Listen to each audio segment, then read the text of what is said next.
Praise the lord. ప్రభువైన యేసు నామములో అందరికీ హ్యాపీ న్యూ ఇయర్.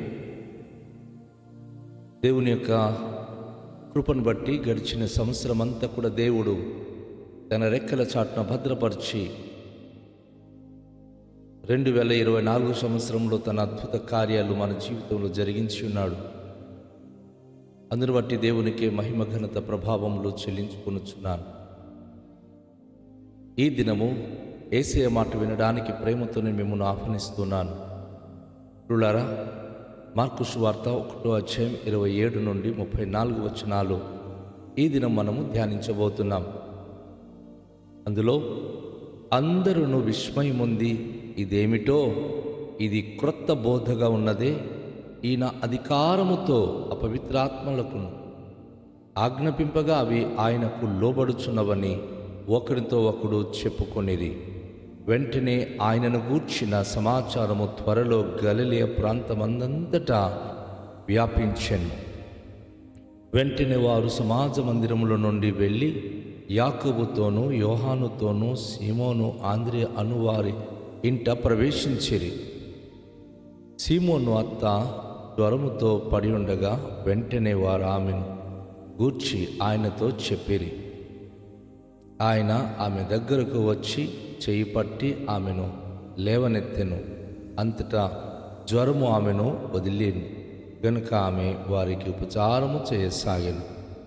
సాయంకాలము ప్రొద్దు కృంగినప్పుడు జనులు సకల రోగులను, దెయ్యములు పట్టిన వారిని ఆయన వద్దకు తీసుకొని వచ్చిరి. పట్టణమంతా ఆ ఇంట వాకిట కూడి ఉండెను. ఆయన నానా విధమైన రోగముల చేత పీడింపబడిన అనేకులను స్వస్థపరచి అనేకమైన దెయ్యములను వెళ్ళగొట్టెను. అవి తన్ను ఎరిగి ఉండినందున ఆయన ఆ దెయ్యములను మాటలాడనీయలేదు. ప్రియమైన దేవుని యొక్క పిల్లలారా, ఈ ఉదయకాల సమయంలో, ఈ నూతన సంవత్సరంలో ఈ యొక్క వచనములో యేసయ్య మన కొరకు పలికిన మాటలు, యేసయ్య చేసిన కార్యములు మనము ధ్యానిస్తూ ఉన్నాం. మహిమగల ప్రభువైన యేసుక్రీస్తు వారు తన యందు విశ్వాసం ఉంచిన వారికి ఆయన చేసే అద్భుతములు అనేకములు మనం చూస్తున్నప్పుడు గలిలయ ప్రదేశములో ఆయన అనేక మందికి సువార్త ప్రకటిస్తూ సమాజ మందిరములో అధికారంతో ఆయన బోధించినప్పుడు మనము గత దినాల్లో ధ్యానించాం. ఆయన మూలంగా గ్రంథములు వచ్చింది. గ్రంథములు ఉన్నది ఆయన బోధించడం కాదు, ఎందుకంటే ఆయనే ఒక గ్రంథకర్త. తను చెప్పినవే ప్రవక్తలు, అనేక మంది భక్తులు వ్రాసి ఉన్నారు. కనుక ఆయన బోధించిన మాటలు, గ్రంథకర్త ఆయన ఖండించే విధానములు, ఆయన అనేకమైన అధికారముతో తన సందేశములు అందించే విధానము ప్రజలకు ఆశ్చర్యపరిచింది. అందుకే ఏంటి క్రొత్త బోధ అంటున్నారు? ఎందుకంటే ఆయన బోధించినప్పుడు దురాత్మ పట్టినటువంటి వ్యక్తులు తన ఎదుట కనిపించి ఆ మందిరంలో కూర్చుండడం ఆయన చూచి వారిని గద్దించాడు. ఆ దురాత్మలు కూడాను యేసు ప్రభును నువ్వు దైవ కుమారుడని, దేవుడి కుమారుడని సాక్ష్యం ఇవ్వడం అనేది అనేక మంది విన్నారు, కానీ వారు గ్రహించలేకపోయారు. యేసు ప్రభువారు ఆ దురాత్మలను నోళ్ళు మోయించాడు. అద్భుతమైన విషయం ఏమిటంటే ఆయన సంపూర్ణమైన అధికారము కలిగి దురాత్మ మీద తనకున్న అధికారమును బట్టి ఆయన వాటికి గద్దిస్తూ, మందలిస్తూ అద్భుతంగా తన సందేశాన్ని జనాలకు అందించేవారు. ఈ రోజుల్లో ప్రజలు ఎలాంటి పరిస్థితిలోనికి వెళ్ళిపోయారంటే అధికారముతో, దైవ శక్తితో బోధించే బోధకులను అంగీకరించరు, కానీ కల్పితమైన కథలు, ఉకిట పురాణాలు చెప్పేవారికి ఆకట్టబడతారు. యేసు ప్రభువారు ఎప్పుడు కూడాను కల్పితమైన మాటలు ఆయన చెప్పేవారు కాదు. పరలోక సంబంధమైనటువంటి లోతైన విషయాలను వివరిస్తూ ప్రజల జీవితాల్లో ఏ విధము చేతనైనను ఒక నూతన అనుభూతిలోనికి తీసుకురావాలి. పరలోకం గురించి వారు తెలుసుకోవాలి. దేవుని ఎరిగిన వారై బ్రతకాలని దైవమును గురించి ఎరగడానికి లేక తెలుసుకోవడానికి ఆయన అనేక విధాలుగా తన బోధన ద్వారా పరలోకపు తండ్రిని ఆయన స్పష్టమైన రీతిగా తెలియపరచడానికి లేక కనుపరచడానికి ఆశపడేవారు. అలా బోధిస్తూ ఆయన సీమోను, అలాగే ఆంద్రేయ, యాకోబు, యోహానుల పట్టణానికి వెళ్ళి సీమోను ఇంట ప్రవేశించాడు. జనులైతే యేసుప్రభు గురించి ఆశ్చర్యపడుతూ ఆ పట్టణమంతా కూడా వారు ప్రకటనలు చేశారు.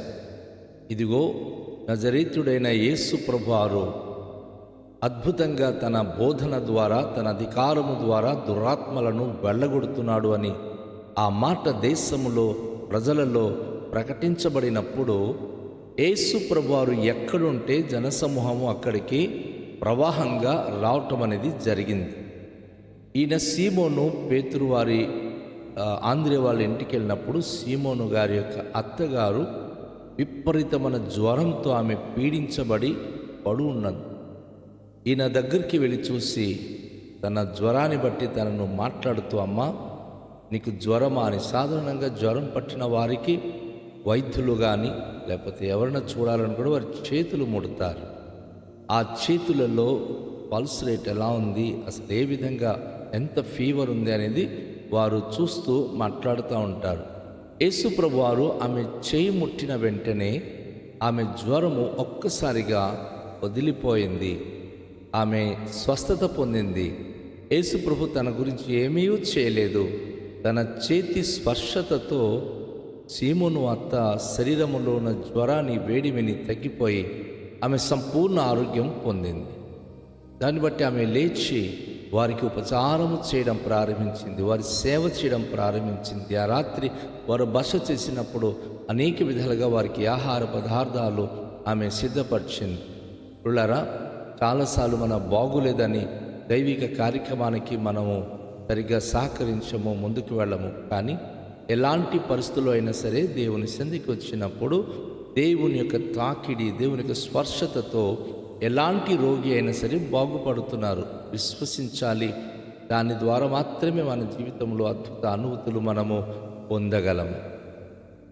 ఈ విషయాన్ని ఆ పట్టణ ప్రజలు, ఆ ప్రాంత ప్రజలు తెలుసుకొని సీమోను గారి యొక్క అత్తగారి ఇంటి ముందు గుమ్ము కూడుకొని విపరీతంగా జనసమూహాలు చుట్టూ చేరిపోయారు.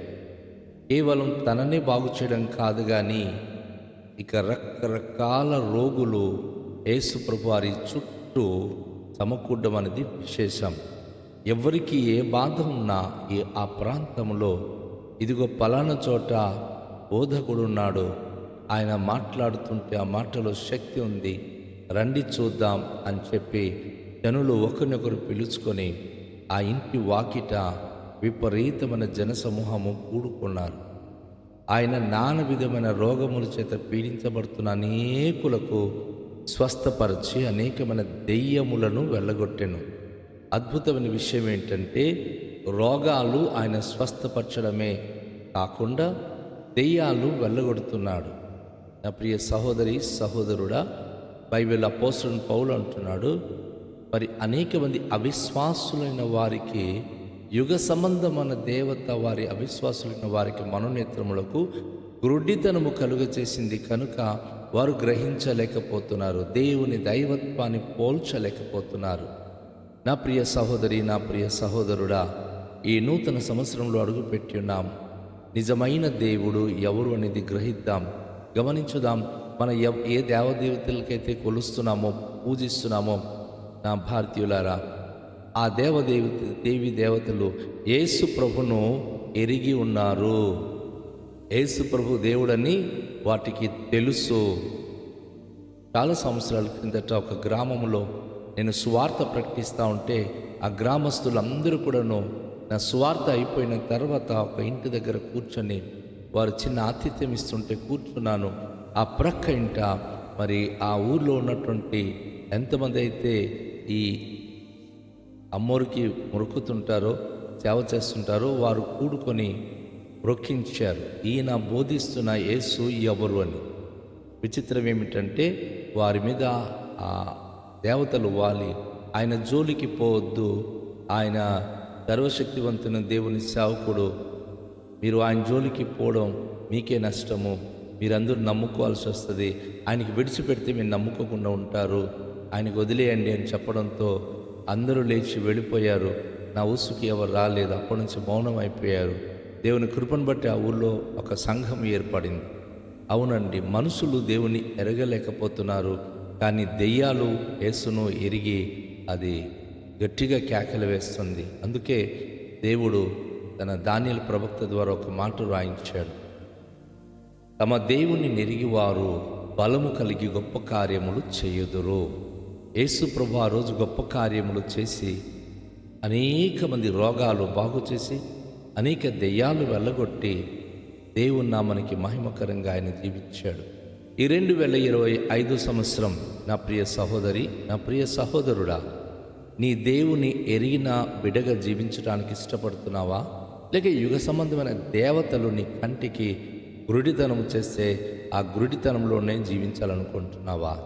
దైవ శక్తి ఎరిగి దైవ జనునికి నువ్వు గౌరవించి దేవునికి వాక్యాన్ని నువ్వు పాటించి దేవుని యొక్క వాక్యాన్ని బట్టి జీవించటము నువ్వు నేర్చుకోగలిగితే గొప్ప కార్యాలు చేస్తావు.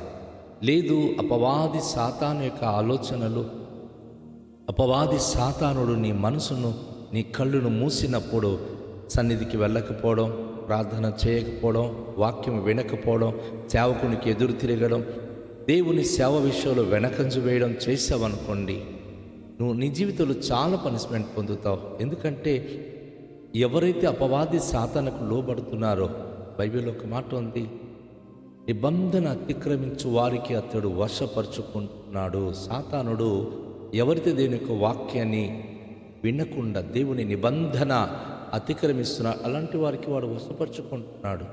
కానీ దేవుని నెరిగి దేవుని పట్ల విశ్వాసం కలిగి జీవిస్తున్న వారికి ఆయన నిశ్చయంగా బలమిస్తున్నాడు, శక్తినిస్తున్నాడు. తనను నెరిగిన వారు గొప్ప కార్యములు చేస్తారు. బైబిల్లో దావీదు భక్తుడు కూడా అంటాడు, నన్ను ప్రేమించే వారికి నేను నాస్తికర్తలుగా చేస్తాను, నన్ను ఎరిగిన వారు ఎవరైతే నా పట్ల భయభక్తి కలిగి ఉన్నారో వారికి ధనులుగా చేస్తాను అంటాడు. కనుక ఈరోజు యేసు ప్రభువారు దేవుడు అని చెప్పి మనుషుల కంటే దెయ్యాలు ఎరిగి కేకలు వేస్తూ ఉంటే యేసు ప్రభువారు దెయ్యాలకు మాట్లాడనీయకుండా ఆపివేశాడు. మీరు గమనించారా? దెయ్యాలు చాలాసార్లు దేవుడి దగ్గరికి వచ్చినప్పుడు మాట్లాడడానికి ధైర్యం చాలదు. సేవకుల దగ్గరికి వచ్చినప్పుడు అది విభిన్నమైనటువంటి యాక్షన్ చేస్తుంది, రకరకాల శబ్దాలు చేస్తూ ఉంటుంది. ఈ 2025 సంవత్సరం ప్రతి ప్రియ కుటుంబాలు ప్రభు దగ్గరికి రండి, దేవుని పట్ల విశ్వాసం కలిగి బ్రతకండి, ప్రభు పాదాల యొక్క దేవుని మాటలు వినండి. ఆయన మాటల్లో శక్తి ఉంది, ఆయన మాటల్లో జీవం ఉంది, ఆయన మాటల్లో గొప్ప అద్భుతమైన కార్యములు జరుగుతుంది. నీకు నీ కుటుంబానికి దేవుని అద్భుత కార్యములు నువ్వు చూడాలని పొందాలని ఆశ ఉందా? యుగ సంబంధమైన దేవతని మనసును మూసివేసినప్పుడు సేవకుని విరుద్ధంగా కానీ, వాక్య విరుద్ధంగా కానీ, సంఘ విరుద్ధంగా కానీ ఒకవేళ వేరే తలంపులు నీకు వస్తుందంటే అది నువ్వు గ్రహించు. అది యుగ సంబంధమైన దేవత దేవుని దగ్గర నుంచి నీకు దూరం చేయడానికి చేసే ప్రయత్నాలు. అయితే నువ్వు దేవుని దగ్గరికి వచ్చినట్లయితే దేవుడు నిన్ను ఖచ్చితంగా ఆయన స్వస్థతనిచ్చి ఆరోగ్య బలం నుంచి నడిపిస్తాడు. రండి, తలలుంచుకొని ప్రార్థన చేద్దాం. మికిలి దయగల పరలోకపు తండ్రి, మీ పరిశుద్ధ నామానికి స్తోత్రాలు.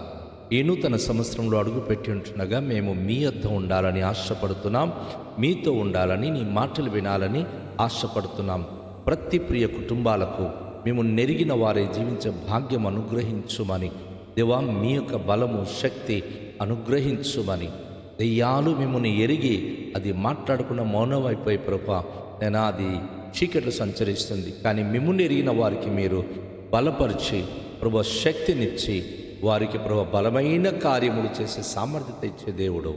ఈ ఉదయకాశములో ఈ నూతన సంవత్సరంలో మా కట్టి బలముతో శక్తితో నింపి మీ మాట వింటున్న మా అందరి జీవితాల్లో గొప్ప దీవెనతో నింపి నడిపించుమని, నూతన కార్యములను జరిగించుమని, బలము కలిగి శక్తి కలిగి ముందు సాగే భాగ్యం మాకు అనుగ్రహించుమని, మంచి ఆరోగ్యమును ప్రభు, మంచి ఆత్మీయతను, మంచి ఆర్థికమైన ఆశీర్వాదములు, సమాజములు ప్రభు అందరితో మంచిగా ప్రభు నేను మెసిలే భాగ్యమును ప్రభు మాకు దయచేయమని యేసు నామములో ప్రార్థిస్తున్నాము తండ్రి, ఆమేన్. అందరికీ షాలోమ్. ప్రభు మనను దీవించునుగాక.